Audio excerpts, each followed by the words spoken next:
Kaya sa loob, sa ano ito? Epekto ng bagyo yan.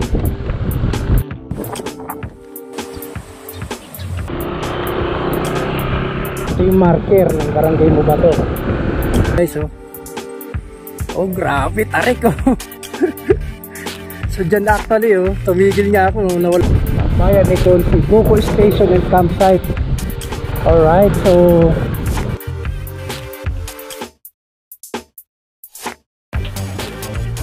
yan. Yun, oh.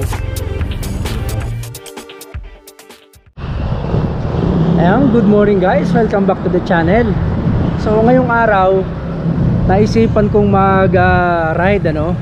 So ang plano ko ngayong araw mag-loop ako dito sa around Taal. So dito na ako ngayon sa may checkpoint ng Calamba. Dito may Uno Fuel, nagpagas ako. So ang plano kong daanan ngayon, akit muna ako ng Tagaytay ano. So via Barangay Mobato, dito sa Maylawa ang daan no? Dito sa may malapit sa Llanas. And then bababa tayo ng Sungay, tapos saka na tayo iikot no? So malaman nyo maya maya kung saan tayo mga titigil. Alright, let's go. So dito guys ano, yan no, Lawa Road, dyan tayo papasok, tapat ng SSS Calamba. Ayan, dito. So dito, may daanan dito hanggang dito sa may Barangay Mobato, mataas, tapos ng Tagaytay.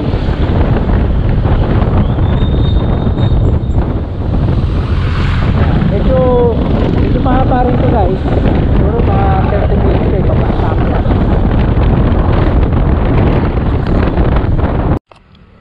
Ayan guys, nandito na tayo sa I Love Barangay Bunggo marker no. Kaya sa loob, sa ano ito, ilalim. Taniman, puro taniman ng talong. So malapit na tayo guys sa ano, sa Barangay Mobato. Right, tuloy na tayo.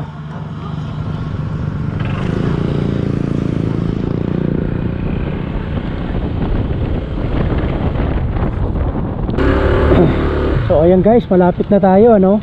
Nandito na tayo sa parting rough road na ang daan. Ayan. So ayan, nakita nyo medyo palusong, tapos magraba.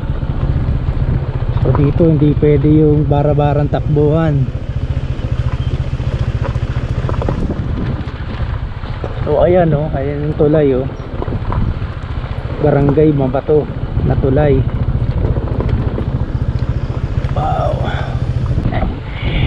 Tayo pwedeng bara-bara dito.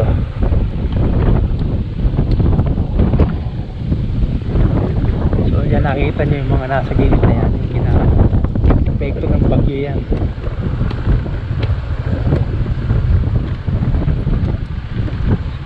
So ayun, mayroong landslide pala guys. Tayo dito. Ayan o, kita nyo may landslide oh. Buti nung dumaan kami dito, hindi masyado.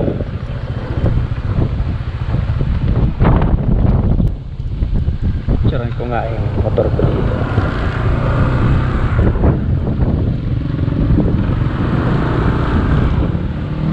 Barangay Bunggo River. Ilog pala to. Ilog pala itong nasa baba na to. Ayan oh. Ayan guys oh.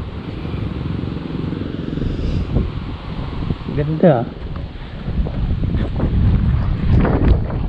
Dito. Yun oh. May mga landslide din oh. Lalim ah. Alright.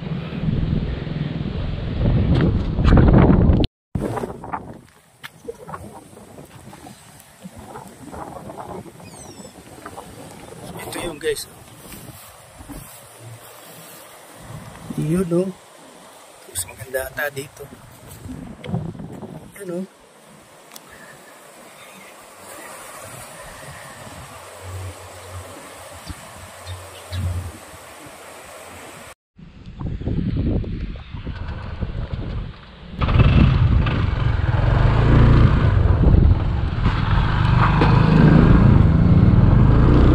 Alright, tuloy na tayo guys.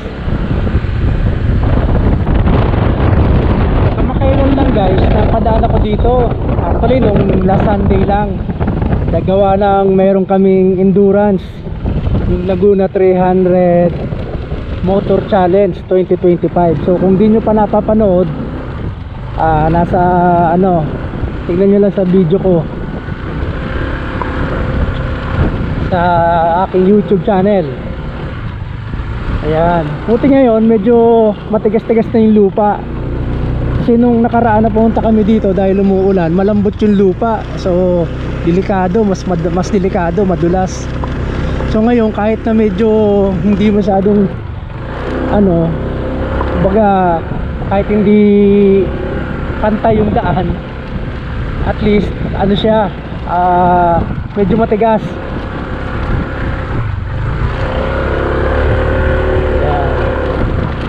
Makakatakbo ka ng medyo mabilis-bilis, di katulad dun sa nakaraan. Talagang grabe ang ingat kasi baka ma-slide. Yan o, mga bangin-bangin o.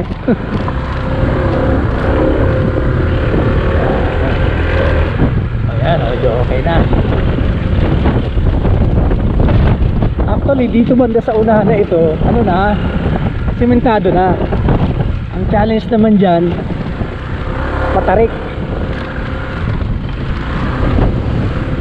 na daan, pero kayang-kaya naman ng ATV natin yan.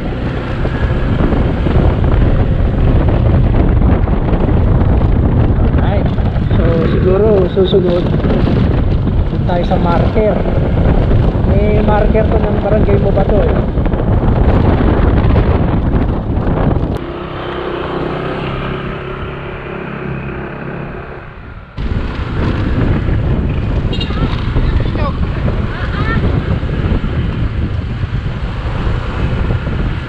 Ayan guys, nandito na tayo sa Barangay Mobato, Calamba City. Ito yung marker ng Barangay Mobato.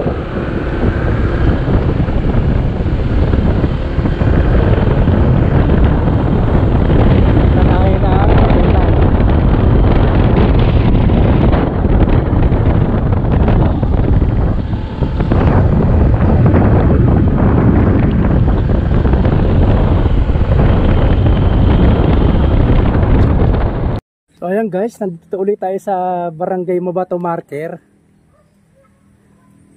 care of Rotary Club. So tingnan nyo yung dadaanan natin guys. Oh grabe, tarik oh. So dyan actually tumigil nga ako, nawalan ako ng buwelo. Ayan, tutuloy tayo dyan. Labas natin yan, Dap-Dap East. Ayan, grabe. Grabe tarik oh. Talagang ito nakakatakot eh. Yun na yung part na pinakamatarik talaga eh. Pero meron pa rin dito, pero hindi na masyado. Yun talaga yung pinaka-crucial.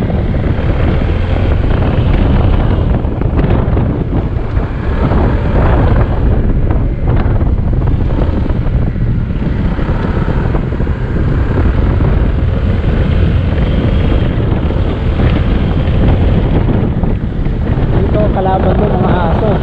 Iwasan mo. Ang daming aso sa daan. Ayan tignan mo inat-inat pa ito matarik din to.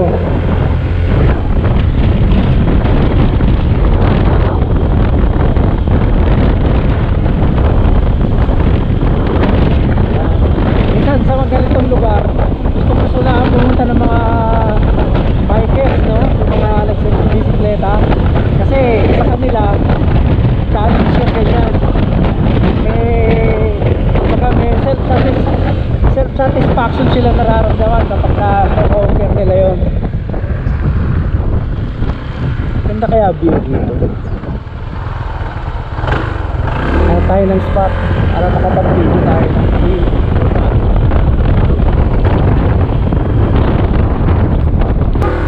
So ayun guys. Meron tayo nadaan ng ano dito. Bagong tambayan ni Consi, Buko Station and Campsite.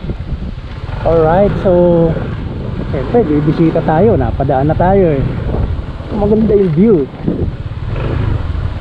Ayan, magbuko muna tayo. Ayan. May buko? Ha? Kakape? Kala ko buko. Ayaw, magbubuko ako. Buko campsite eh.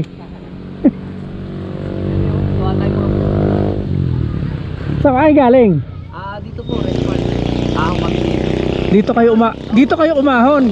Galing ng Kalamba. Kasi dito naman po kami sa baba. Oh, kamusta naman ang ahon? Oh, challenging ah. Isang buko nga, te. Okay naman po. Kasi ikaw naman po eh, kumbaga talagang practice ng mga kanyan. Oh, tsaka wala masyado sasakyan. Kaya maganda. Tsaka, pero mas matarik to kumpara dito sa kabila. Pero kung sa layo po, mas maganda dito dumaan kahit matarik. Kasi saglit lang po eh. Oo. Tsaka hindi kasi walang masyadong Wala din po sasakyan. Doon sa kabila, mahaba na diretso. Dito naman, kaunting lusong, ahon, mga liko-liko lang. kasi doon mahaba yung ahon na diretso. Kaya medyo, at least ito pag ahon mo ng konti na ganun, hindi masyadong matarik ulit. Kung papahirap sa'yo, yung dalawang magkasunod. Ay oo, dadaanan ko na. Tumigil nga ako doon eh. Yun lang naman. Doon sa may marker ng mabato. Oo. Doon ang pinakamatindi eh. Pero pag naahon niya na po yun, okay na. Oo. Ayan, namamasyal lang ako eh. Wala akong magawa eh. Tsaka kung nakamotor po kayo, talagang the best dito dumaan. Oo. Eh, madalas akong dumadaan doon sa Kasili. Galing ako ng Kabuyaw eh. Saka view, ang ganda. Kaya sabi ko, Kitang-kita. ito, nadaanan ko ngayon lang. Sabi ko, subukan ko nga. Kasi magtataalop ako eh. Layo no. Saan po kayo magsisimula? Pababa o pabalik? Eto na, paumpisa na ako. Bababa ako ng sungay. Opo. Tapos Banyadero. Ako, tapos iikot na ako. Oo. Kami naman po, misa. So yan guys, ang ganda ng view rito sa anong tawag to? Tambayan ni Consi.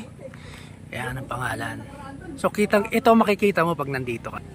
Yan. Kita nyo yun, yung mga bahay doon. Yun yung Tagaytay Highlands. Yun, para ka nasa Baguio, mga pine trees. Ngayon, may daan din dyan, papuntang Tagaytay, pero private. Private yung road na yan. Mamaya pagdaan natin, turo ko sa inyo yung labasan yan. Sige. Sige po. Tuloy na ako at maabutan ako ng ulan. Layo pa. Naripong bakit yan. Dami nandun, dami nagbabike dito taas. Ha? Dami ng mga bikers. Dito kayo kasi ngayon lang ulit umaraw eh. mga kuko nakasapit po Ito. Alright. Tuloy na tayo guys. Pero pa-picture tayo dyan sa ang bayan ni Consi.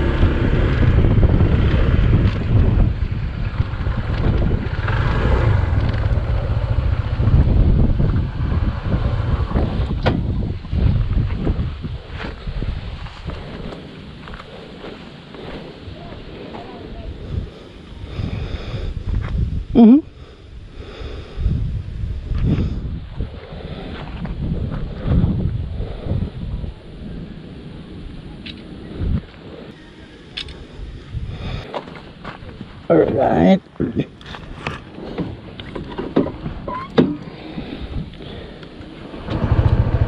Let's go.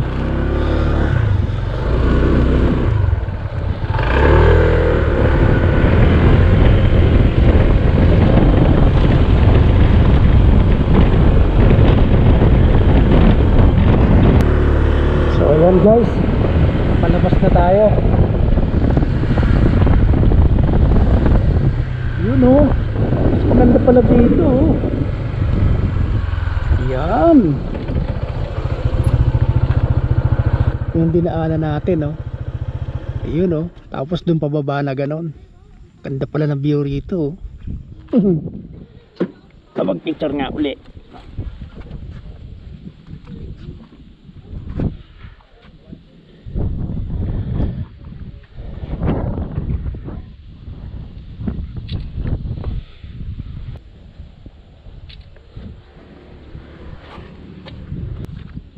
Picture din tayo dun.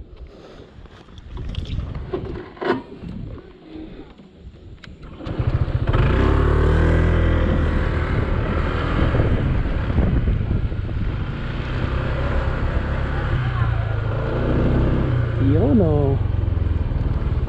Dap East.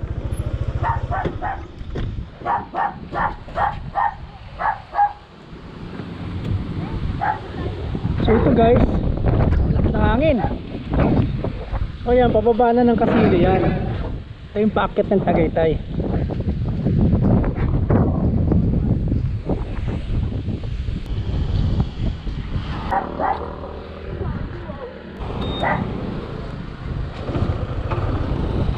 Alright, let's get it on.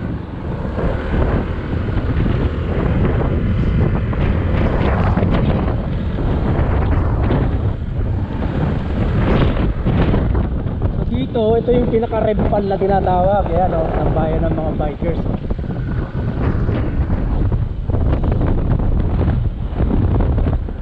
Wala na yung marker dyan na ano, king of red pal. Yung binibigyan na ng mga sticker.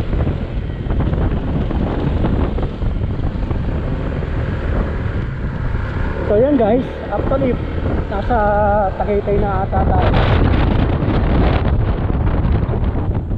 Sarap din kumain dyan. Agos Kambingan. So yan o, kita nyo yung taas na yan. Yan na yung ano eh, Sky Palace.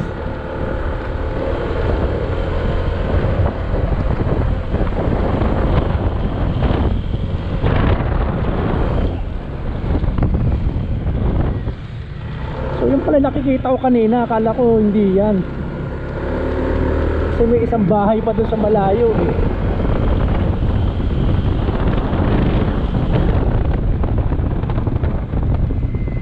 So ayan, nakita nyo yung mga bikers oh. Purito talaga ng mga bikers dito eh.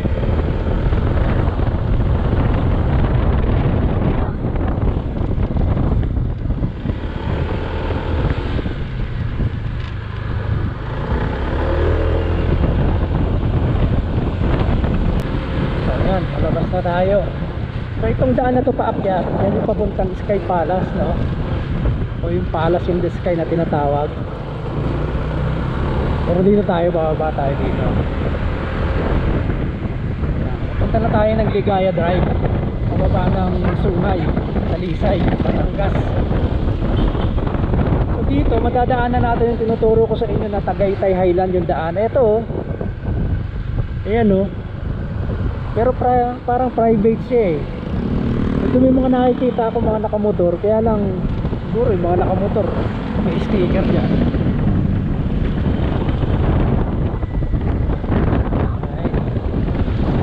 Lamig ng hangin. So alas 9 na. Makulimlim ang panahon.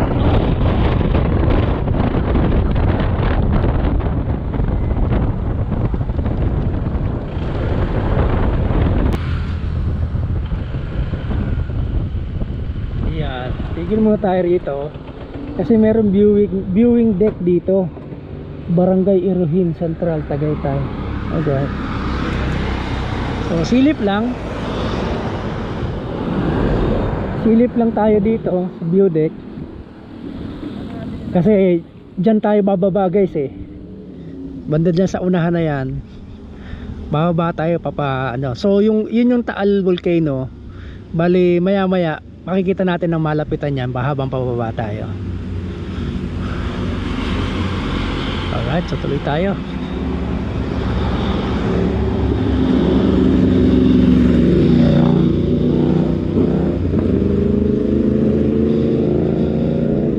Sana hindi mag tuloy-tuloy yung ulan. Kasi maambon-ambon na guys eh.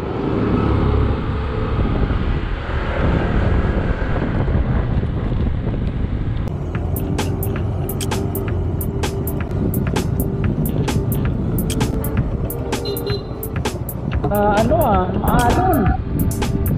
Naliligo rin eh. Tol. Nag-off-road talaga. Pero may entrance.